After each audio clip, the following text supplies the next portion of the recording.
12th में polymer chapter, जिसमें classification based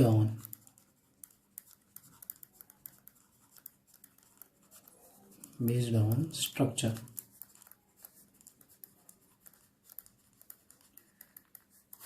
हमने लास्ट लेक्चर में क्लासिफिकेशन बेस्ड ऑन सोर्सेज की बात की थी। अब लोग पॉलीमर चैप्टर में क्लासिफिकेशन बेस्ड ऑन स्ट्रक्चर की बात कर रहे हैं। तो फर्स्ट वन है लीनियर पॉलीमर।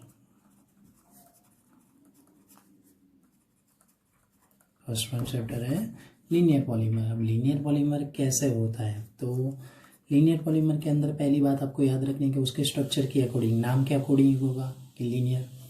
तो आपको याद रखना है this type contain long straight chain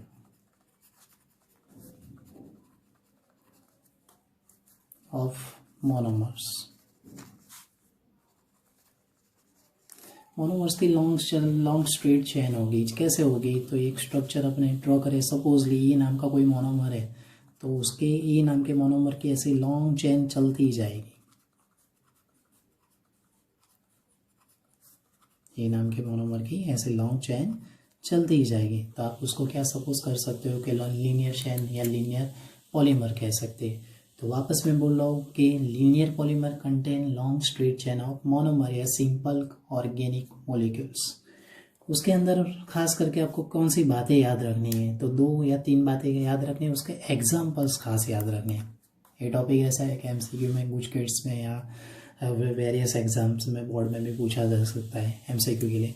तो उसके एग्जाम्पल में कौन कौन से आ सकते हैं, तो मोस्ट ऑफली फाइबर्स के ही बारे में बात आएगी। तो फाइबर्स 2 टाइप के हो सकते हैं वहाँ पे। नेचुरल फाइबर्स की जनरली मैं बात कर रहा हूँ, तो नेचुरल फाइबर्स कौन से हो सकते हैं, तो नेचुरल फाइबर्स में आपको एग्जांपल याद रखना है। कॉटन देखा होगा, सिल्क, वूल, लिनन, उसके भी कापड़ आते हैं या उसके भी फाइबर्स आते हैं, उसमें से आप कुछ भी बना सकते हो, वन टाइप ऑफ। क्लियर। तो उसके अलावा अपने बात कर रहे हैं दूसरे किसकी बात कर सकते हैं, तो सिंथेटिक फाइबर की बात चल रही है।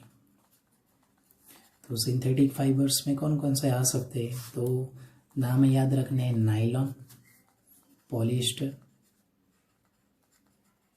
ऑर्गन। ऑर्गन का नाम आई थिंक आप लोगों ने सुना होगा, पान, पॉलीएक्रिलोनाइट्राइल। तो ऐसे वेरियस एग्जांपल आ सकते हैं। तो 2 बातें खास याद रखनी है लीनियर पॉलीमर में। एक तो लॉन्गेस्ट चेन स्ट्रक्चर में होगी, लॉन्ग स्ट्रेट चेन होगी, और दूसरी कौन सी, तो कि उसके एग्जांपल्स एक नेचुरल वाले याद रखने और एक सिंथेटिक फाइबर्स के एग्जांपल आपको याद रखने। तो वैसा ही वैसा दूसरा एक स्ट्रक्चर कौन सा आएगा, तो दूसरे स्ट्रक्चर की अपने बात कर रहे हैं। तो दूसरे स्ट्रक्चर में ब्रांच्ड चेन पॉलीमर्स या ब्रांच्ड पॉलीमर्स भी बोल सकते हैं। तो ब्रांच्ड चेन पॉलीमर्स में आपको नाम के अकॉर्डिंग ही पता चल रहा है कि अंदर चेन के अंदर क्या होगी, ब्रांच होगी। तो याद रखना है this type of polymer contain branch between या branch in between the long straight chain of polymer या monomer, long straight chain of monomers. तो ये बातें आपको याद रखनी है। तो वापस कौन कौन सी बात कर रहा हूँ, तो contain branch between long straight chain of monomer. कैसे होगा, तो एक से एक छोटा सा एग्जांपल अपने उसके स्ट्रक्चर वाइज देख रहे हैं। सपोज ये नाम का मोनोमर था, उसकी लॉन्ग स्ट्रेट चेन ऐसे चल रही थी, देखने को आपको पता चल रहा है। तो ऐसे लॉन्ग चेन के अंदर आपको क्या देखने को मिलेगा, तो कि उस लॉन्गेस्ट चेन के अंदर आपको बीच बीच में कहीं पे छोटी छोटी ब्रांचेस देखने को मिलेगी या 2 मोनोमर इंटर कनेक्ट होंगे एक दूसरे के साथ। उसमें भी आपको 2 बातें याद रखनी है खास करके। कौन सी, तो कि ये जो भी ब्रांच्ड चेन टाइप पॉलीमर है वो कौन से होंगे, एलडीपी टाइप होंगे। एलडीपी टाइप यानी कि लो डेंसिटी पॉलीमर। कौन से टाइप के पॉलीमर हो गए, low density type polymer. Low density यानी कि उस पॉलीमर के अंदर जो भी मोनोमर्स हो गए उनके डेंसिटी या उनके मोलिक्यूल्स और मासेस क्या हो गए, कम हो गए यानी लोअर हो गए। दूसरी बात उसको मैं आपको याद रखने जैसी है तो कि वो सारे के सारे थर्मोप्लास्टिक टाइप है। और थर्मोप्लास्टिक भी वन टाइप ऑफ पॉलीमर के क्लासिफिकेशन में आगे आपको पढ़ने में आएगा। तो दो बातें आपको याद रखनी है, एक कौन सा है एलडीपी, दूसरा कौन सा है थर्मोप्लास्टिक। उसके एग्जाम्पल्स खास याद रखने हैं। तो एग्जाम्पल्स में सबसे छोटा सा एग्जाम्पल आपको याद रह जाएगा, वैसा कौन सा है पीवीसी, दूसरा है टेफ्लॉन, और तीसरी मैं बात कर रहा हूँ तो तीसरा है पॉलीस्टाइरीन। तो वापस आपको 3 एग्जाम्पल याद रख सकते हो, ऐसा भी मैं सोच सकता हूँ। तो वापस स्ट्रक्चर्स आपको 2 बातें याद रखनी है, एक लीनियर स्ट्रक्चर की बात करें, एक कौन से स्ट्रक्चर की बात करें ब्रांच स्ट्रक्चर, और तीसरे स्ट्रक्चर की बात करें अपने, तो तीसरे स्ट्रक्चर में कौन सा आ सकता है। तो तीसरा स्ट्रक्चर है उसका क्रॉस्ड लिंक्ड पॉलीमर।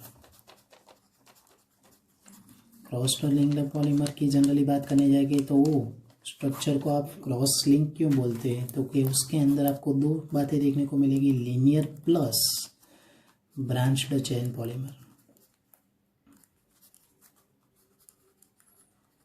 तो 2, एक लीनियर चेन पॉलीमर और एक कौन सा ब्रांच्ड चेन पॉलीमर, दोनों के कॉम्बिनेशन से बनता है। उसको आप अगर लिखना चाहोगे तो कौन से one type of network polymer भी बोल सकते हो। क्यों नेटवर्क पॉलीमर, तो आपने जाली देखी होगी या कोई नेटवर्क देखा होगा या कोई छोटी सी नेट देखी होगी। नेट के अंदर कैसा होता है, तो क्या हर एक जगह चारों जगह से वो क्या हुआ होता है, जुड़ा हुआ होता है। तो इसके अंदर जनरली आपको क्या देखने को मिलेगा, तो 2 बातें याद रखनी है, ये जनरली बाई फंक्शनल या फिर ट्राई फंक्शनल मोनोमर के बीच में क्या देखने को मिलेगा, तो इन मोनोमर के बीच में वो कंबाइन होंगे विथ कौन से, तो के स्ट्रॉन्गेस्ट कोवेलेंट बॉन्ड के थ्रू, यानी कि with covalent bond in between the long polymer chain या लॉन्गेस्ट पॉलीमर चेन। तो 2 बातें आपको पता चल गई, कौन सी 2 बातें पता चल गई, एक तो बाई फंक्शनल या ट्राई फंक्शनल मोनोमर्स हो गए, वो कंबाइन हो गए किसके बीच थ्रू, तो कोवेलेंट बॉन्ड के थ्रू, और लॉन्ग पॉलीमर चेन आपको क्रिएट करके देंगे। तो वहाँ पे 2 बातें आपको याद रखनी है, कैसे ही, तो कि उसका स्ट्रक्चर देखते हैं कि ए नाम का मोनोमर है वो ऐसे लॉन्गेस्ट चेन चला रहा था, तो ऐसी वेरियस स्ट्रक्चर वाइज चेन चलती ही जाएगी। तो वहाँ पे कहीं कहीं पे आपको ब्रांच देखने को मिलेगी, कहीं कहीं पे आपको लीनियर फॉर्म भी देखने को मिलेगा, यानी कि मैंने अभी जस्ट बताया वैसे ही एक लीनियर और ब्रांच दोनों का कॉम्बिनेशन आपको कहाँ पे देखने को मिलेगा, क्रॉस लिंक पॉलीमर में देखने को मिलेगा। तो ये याद रखना है। वहाँ पे आपको 2 पॉइंट और भी याद रखने हैं, कौन से 2 पॉइंट, तो ये जनरली बैकेलाइट एंड मेलेमाइन, ये उसके एग्जाम्पल्स है, खास करके याद रखना है। मोस्ट IMP वाले टॉपिक्स है, उसकी भी पूरी प्रिपरेशन है, वो भी हम डिस्कस करेंगे। तो पहला पॉइंट कौन सा था, बैकेलाइट, दूसरा पॉइंट कौन सा था, मेलेमाइन। और वहाँ पे पॉइंट्स याद रखने वाले होते हैं कौन से, तो कोई वन HDP और दूसरा है थर्मोसेटिंग टाइप के होते हैं। ये सारे के सारे कौन से हो गए, थर्मोसेटिंग टाइप के। HDP का मीनिंग क्या होगा, high density polymer. High density polymer की क्यों मैं बात कर रहा हूँ, तो आगे आपने पढ़ा होता है LDP ब्रांच में। ये हाई डेंसिटी पॉलीमर का मीनिंग होता है इनके अंदर मोलिकुलर मास हाई होंगे, वैसे मोलिक्यूल्स क्या देखने को मिलेंगे, ज़्यादा से ज़्यादा देखने को मिलेंगे, इसीलिए उनकी डेंसिटी भी क्या होगी, हाई डेंसिटी पॉलीमर टाइप होगी। तो अभी अपने डिस्कस कर रहे हैं LDP और HDP के बारे में। तो LDP के बारे में सबसे पहले आज देख लेते हैं। तो LDP के बारे में मैंने अभी जस्ट बताया थोड़ी देर पहले कि LDP यानी कि लो डेंसिटी पॉलीमर था। तो उसमें से भी आप LDP टाइप पॉलीथीन बना सकते कि नहीं बना सकते, तो उसके लिए याद रखना है लो डेंसिटी पॉलीमर या पॉलीथीन अपने बना रहे अभी। तो लो डेंसिटी पॉलीथीन कैसे बनता है, तो देखने वाली बात है। तो उसके लिए आपको वेरियस कंडीशन है याद रखनी है। सबसे पहले आपको कौन सा मोनोमर चाहिए होगा, तो इथिन मोनोमर रिक्वायर्ड होगा। कौन सा मोनोमर रिक्वायर्ड होगा, इथिन मोनोमर।